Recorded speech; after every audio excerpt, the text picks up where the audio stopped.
औज़ुबिल्लाहिमिनश्शैतानिर्रजीम बिस्मिल्लाहिर्रहमानिर्रहीम। Dear student, आज हम लेसन नंबर 33 पढ़ेंगे केमिस्ट्री का क्लास 9 के लिए। टॉपिक का नाम है बॉयल्स लॉ। ये दो लॉज हैं, बॉयल लॉ और चार्ल्स लॉ। एक लाजमी इम्तिहान में आता है आपके 9th क्लास के। तो बॉयल लॉ में ये दोनों जो है गैस लॉ कहलाते हैं। गैसेस के मुतल्लिक जो है ना ये लॉज थे, और इसमें वॉल्यूम, प्रेशर और टेम्परेचर को डिस्कस किया गया है दोनों लॉज में।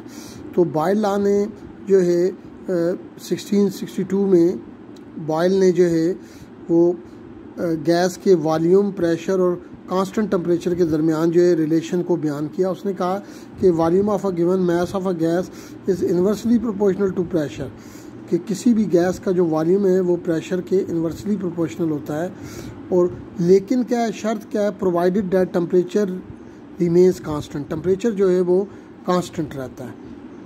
इन्वर्सली प्रोपोर्शनल का मतलब ये होता है कि अगर एक क्वांटिटी जो है वो इंक्रीज़ कर रही है तो उसी हिसाब से दूसरी क्वांटिटी डिक्रीज़ करेगी।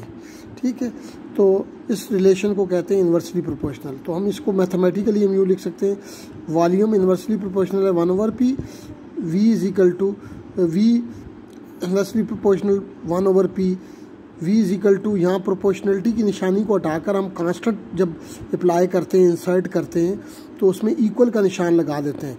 v is equal to k/p, यहाँ k इज़ कांस्टेंट। अब ये जो p है इधर डिवाइड हो रहा है, जब दूसरी तरफ शिफ्ट करेंगे तो वो मल्टीप्लाई आ जाएगा, ये vp आ जाएगा या pv इक्वल टू कांस्टेंट। यानी अगर इस इक्वेशन से हमें पता चलता है कि product of volume and pressure of a gas is always constant. यानी अगर हम गैस के वॉल्यूम और प्रेशर को मल्टीप्लाई करें तो दोनों कांस्टेंट जवाब आएंगे। अगर हमारे पास एक गैस का पहला initial pressure P1, volume V1 हो, और कुछ देर बाद जो है उसका प्रेशर जो है P2 और V2 हो जाए, प्रेशर बढ़ाने से वॉल्यूम जो है V2 हो जाए, तो इस इक्वेशन को यूँ लिखेंगे, P1 V1 equal to constant, P2 V2 equal to constant. Initial P1 से मुराद इनिशियल प्रेशर, P2 से मुराद फाइनल प्रेशर, V1 से मुराद इनिशियल वॉल्यूम, V2 से मुराद फाइनल वॉल्यूम। ये दोनों जो हैं इक्वेशन कांस्टेंट के बराबर होती हैं। तो so we can write them these equation in this way, P1 V1 equal to P2 V2। तो अब ये this equation is called gas law, Boyle law equations. तो अब एक्सपेरिमेंटल वेरिफिकेशन है कि उसमें यूँ करते हैं कि हम एक सिलेंडर में गैस लेते हैं जिसमें जो है ना 1 डेसीमीटर क्यूब उसका वॉल्यूम है, और उस पर जो प्रेशर है वो 2 atm है, 2 एटमॉस्फेरिक प्रेशर है। तो अब अगर हम इसका प्रेशर डबल कर देते हैं, 4 atm कर देते हैं, तो उसी लिहाज से इसका जो है वो वॉल्यूम जो है वो हाफ हो जाएगा, वो 0.5 डेसीमीटर क्यूब हो जाएगा। अब इसी तरीके से अगर हम 6 atm कर देते हैं तो 3 गुना अगर बढ़ा देते हैं प्रेशर, तो वो 1/3 जो है ना उसका वॉल्यूम रह जाएगा, 0.33 डेसीमीटर क्यूब।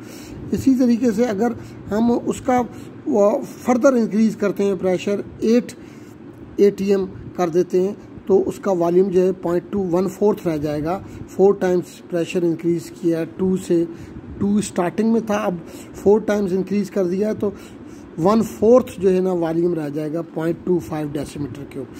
ये हमने एक सिलेंडर है, इसमें जो है ना गैस को लिया गया, इसके ऊपर ये जो जाहिर किया गया ये पिस्टन होता है जो मूवेबल होता है, इसके ऊपर हम जो वेट बढ़ाते हैं वो प्रेशर होता है।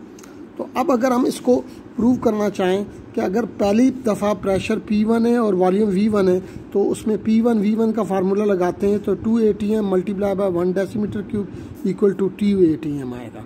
अब दूसरी मरतबा अगर प्रेशर 4 atm हो जाता है, वॉल्यूम जो है 0.5 डेसीमीटर क्यूब जो है, तो इन दोनों को मल्टीप्लाई करेंगे तो 2 atm इसमें भी जवाब आएगा।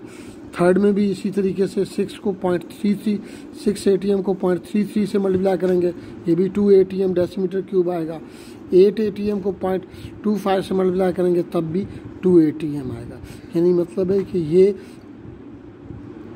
चारों कंडीशन में PV जो है वो कांस्टेंट रहता है। ये जो है ओबे कर रहा है बॉयल लॉ को, ठीक है।